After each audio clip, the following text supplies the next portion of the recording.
భయం ఏంటంటే, మన దేశం మీద దండయాత్రలు చేసే రాజుల దగ్గరికి ముందే వెళ్ళిపోయి, వాళ్ళతో స్నేహం చేసి, మనకి సంబంధించినటువంటి వాళ్ళు అన్యమతస్థులని తెలిసినా సరే, వాళ్ళకి సహకరించి, మన దేశ రాజుల గుట్టు విప్పి, వాళ్ళకి చెప్పి, మన దేశం మీద దండయాత్రలు వాళ్ళు విజయం సాధించేందుకు సహకరించి, తద్వారా ఏదో ఒకటి అక్కడ పెద్దరికపు పదవులు పొందడానికి కుట్రలు పన్నిన దరిద్రులు అనేక మంది ఉన్నటువంటి దేశం మనది. ఇప్పుడు రేపు పొద్దున పాకిస్తాన్ కోసమో, ఆఫ్ఘనిస్తాన్ కోసమో, బంగ్లాదేశ్ కోసమో మన దేశంలోనే పనిచేసే దరిద్రులు ఉన్నారు. వాళ్ళు రేపు పొద్దున నిజంగా ఏదన్నా సక్సెస్ అయితే వాళ్ళు అనుకున్న ప్లాన్ దేశంలో ఈ కాక్రోచ్ ప్లాన్స్ సక్సెస్ అయ్యి దేశంలో పొరపాటున అలా దండయాత్రలు చేసి వాళ్ళు గనక భూములు ఆక్రమించుకుంటే ఏమైపోతాం మనం? బెంగాల్లో హిందువులు ఏమయ్యారో విన్నాం, ఇప్పుడు తెలుసుకుంటున్నాం. బంగ్లాదేశ్లో హిందువులు, పాకిస్తాన్లో హిందువులు ఏనాడో మ్యాక్సిమం మాయమైపోయారు.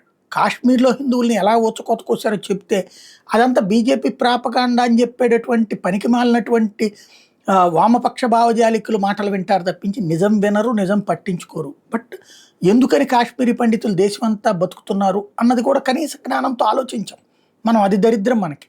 ఇప్పుడు ఇదంతా ఎందుకు చెప్పాల్సి వస్తుందంటే, బంగ్లాదేశ్లో ఉన్నటువంటి షరియత్పూర్లోని జజీరా ప్రాంతంలో 10 సంవత్సరాల హిందూ పిల్లోడు వాళ్ళ తల్లి శవాన్ని సైకిల్ మీద పెట్టుకుని,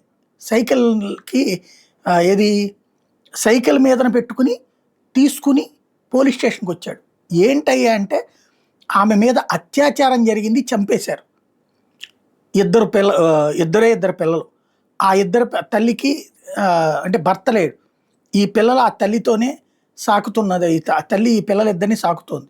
ఇప్పుడు ఆ ఇద్దరూ కూడా తమ తల్లిని తమ కళ్ళ ఎదుటే జరిగిన అత్యాచారాన్ని చూశారు, తమ కళ్ళ ఎదుటే జరిగిన హత్యను చూశారు. అక్కడ పోలీసులకు ఫోన్ చేస్తే రాలేదు. చివరికి ఆ శవాన్ని తీసుకుని పోలీస్ స్టేషన్ దగ్గరికి వచ్చారు. హిందువుల బ్రతుకులు అట్లా ఉన్నాయి అక్కడ.